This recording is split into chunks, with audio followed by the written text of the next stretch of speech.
Our nonfiction read aloud for today is Hello Penguins, and I see the exclamation point that I like to put on the board, and that means hello penguins. It means you've got a lot of feeling in your voice. And it's by Catherine Williams, so she wrote the story and took the pictures. This one has a vocabulary tree. We didn't have that one on our last one. Animals and penguins. And then we're going to learn about where they live. And it says on the ice, on the beach, in the forest. Wait a minute. Penguins live in a forest? I'm anxious to see that one because I did not know that. And what they do, they huddle. Huddle means get close together. They shuffle. That means the way they walk, sort of. They slide and they swim. What they look like, big, small, fancy, plain. So kind of like people. They're all different. They look all different. Okay. It's cold. These penguins live on the ice. And the label down here has these labeled as emperor penguins. Emperor penguins. So that's the type of penguin that this one is. They huddle together to keep warm. Sometimes, like we do when we're outside and you guys come up to me and you're like, I'm so cold, and I give you a hug and I rub your hands with my warm hands. There are many kinds of penguins.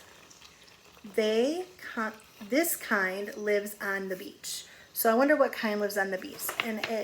On the beach. Miss Marlene is having trouble pronouncing words today. Magellanic penguins. Magellanic penguins. Those are the kind that lives on the beach.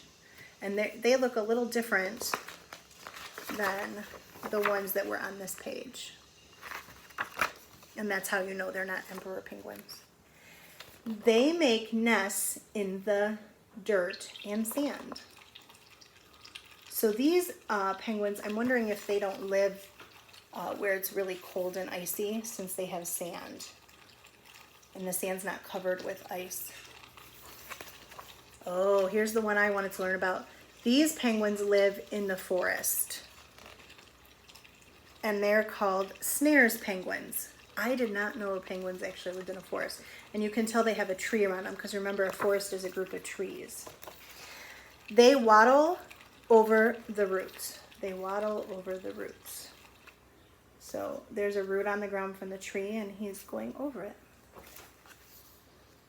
And the Snares penguin, if you notice, it has like a little bit of feathers in the back and a stripe and a bigger beak.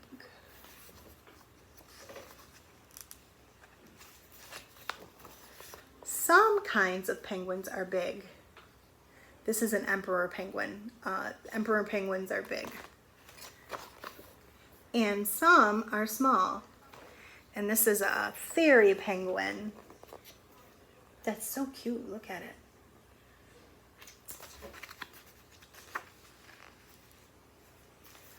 Some are fancy, and this is a rock hopper penguin. Look at his feathers. Those are silly feathers, but they call them fancy. Personally, I think it should be silly. And some are plain. So this is just, I don't know how to say this, Adelaide penguin? An Adelaide penguin. And he's just looks pretty normal. He's got the black and the white like most penguins do, but no fancy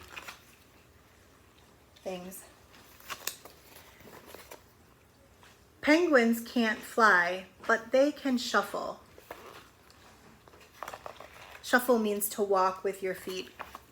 Like if you don't pick them up off the ground, that's to shuffle. And this is a chin strap penguin, and I bet it's named that because it looks like it has a strap around its chin.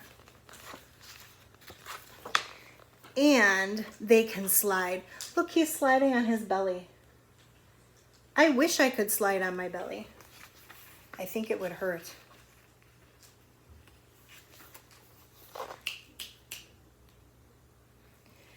They use their wings to swim. They use their wings to swim.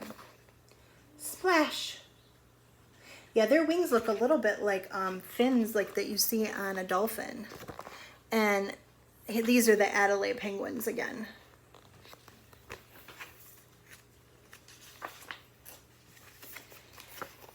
It's time to go fishing. And then we haven't seen this penguin yet. It's called a Humboldt penguin. This penguin gets a yummy fish. So penguins must like to eat fish.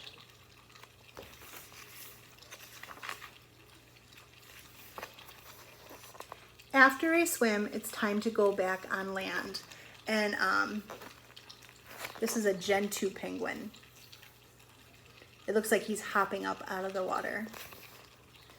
And hello, penguins. Or hello, penguin. It doesn't have an S, so it's hello, penguin. And they're looking at each other. I wonder if that's like a mom and a dad, or mom and a baby. And here's like a gallery of all the painting or penguins, kinds of penguins. There are many kinds of penguins. These are the kinds in this book.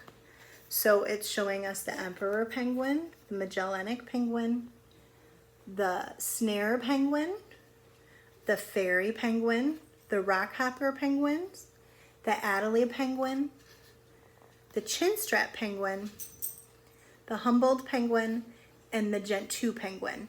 I honestly didn't know that there were, I mean, I knew there were different kinds of penguins, but I didn't know how many there were. And I bet there's more than 9, but they're just showing us 9 in this book. And then it says, at the end of the book, it says, your turn. Draw a penguin. Now tell a story about your penguin. Where does it live? What does it do? So one of the things you could do today is draw a penguin and maybe talk about where it lives and what it does. I think maybe that's what I'll do for small group today, is draw a picture of a penguin and where it's living. So if you check out the small group later, you get to see Miss Marlene's penguin.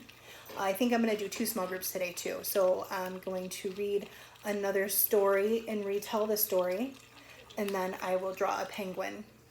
And maybe you can try to draw a penguin too, because I did send home some crayons to all your parents that you could use. Hopefully they're not lost or broken. Oh, I need to ask you, what did you think of this book? Thumbs up, thumbs down, both. I like this book. I'm going to give it 2 thumbs up because I really like penguins. They're one of my favorite animals. We didn't get to see them when we went to the zoo because they were fixing their habitat. They were fixing the building that they live in. Hopefully you can go to the zoo another time and you can get to see the penguins. Bye.